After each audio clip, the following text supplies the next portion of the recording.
Now, with just weeks to begin, for the Kanwar Yatra to begin, the Hindu festival is once again in the eye of the storm. With the preparations underway in full swing by the government, the move is being seen as an attempt by the BJP to spread hate. Congress leader Digvijay Singh and Imran Masood have claimed that hatred is being pushed in the garb of this yatra.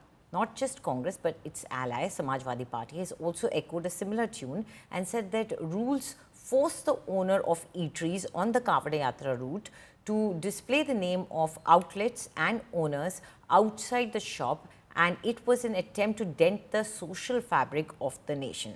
Meanwhile, the VHP has claimed that the yatra is being carried out for thousands of years, and there have been several incidents in the past where meat was thrown at the yatra and the Kanwariyas were targeted.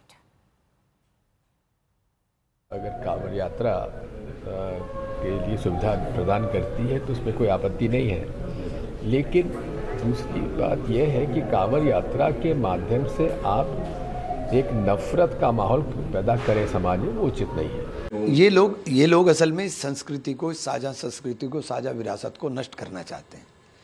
भक्ति में सरोवर जो लोग आते हैं उनकी सेवा के अंदर सब लोग लगे रहते हैं। वो पूरा मुस्लिम बाहुल क्षेत्रों से गुजरते हैं, मुसलमान भी तमाम खड़े होकर के उनकी सेवा करने का काम करते हैं।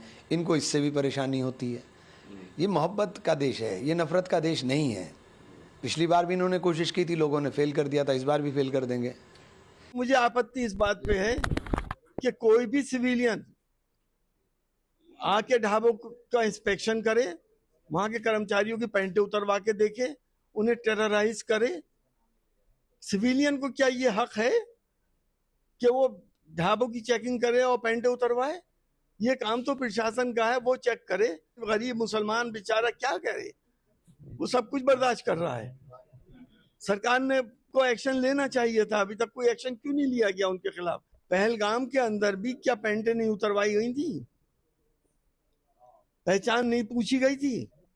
फर्क यह है कि उन्होंने गोली मार दी। इन्होंने पैंटें जब देखा कि ये हिंदू भाई हैं तो उन्होंने क्या पैंटें पहन लो। देखो, जो मेरी सोच ये है कि कुछ चीज़ें, हर चीज़ कानून पे और नियम पे नहीं रखनी चाहिए। कुछ हमारी अपनी पर्सनल अंडरस्टैंडिंग होती है कि जब हम रहते ही इकट्ठे हैं तो एक दूसरे का सम्मान करने के लिए कानून में लिखना जरूरी नहीं है। और ये जरूरी नहीं है कि हम इन्फोर्समेंट के लिए कुछ ऐसा कमेटी बनाएं, पैनल बनाएं, किसी चीज़ की कोई ज़रूरत नहीं है। हम सब इंसान हैं और सबके दिमाग बहुत चुस्त दुरुस्त है। तो हमें एक अपने खुद ही ये ऐसी प्रोसेस में लाना चाहिए कि हमारी वजह से किसी को परेशानी ना हो। सब ये काम तो धर्म का काम है, भगवान का काम है। तो भगवान का काम किसी भी नाम से आप भगवान का नाम लीजिए, तो राम लीजिए, रहीम लीजिए, अल्लाह लीजिए, सब है तो एक ही। हसन जी का हसरत पूरा होने वाला नहीं है। अब जब तक हम लोग रहेंगे तब तक कांग्रेस और सपा आने वाली नहीं सत्ता में है। ये हमारी सरकार ने जनता को शांति, सुरक्षा, सम्मान देने का वादा किया, तो प्रशासन की जिम्मेदारी बनती है कि वो कौन सा है। हर व्यक्ति को ये अधिकार है ये जानने का कि वो जिससे सामान खरीद रहा है वो कौन है। वो उसकी आस्थाओं से खिलवाड़ करने वाला तो नहीं है। ये नहीं चलेगा कि आप नाम हिंदू रखें और काम जिहादियों का करें।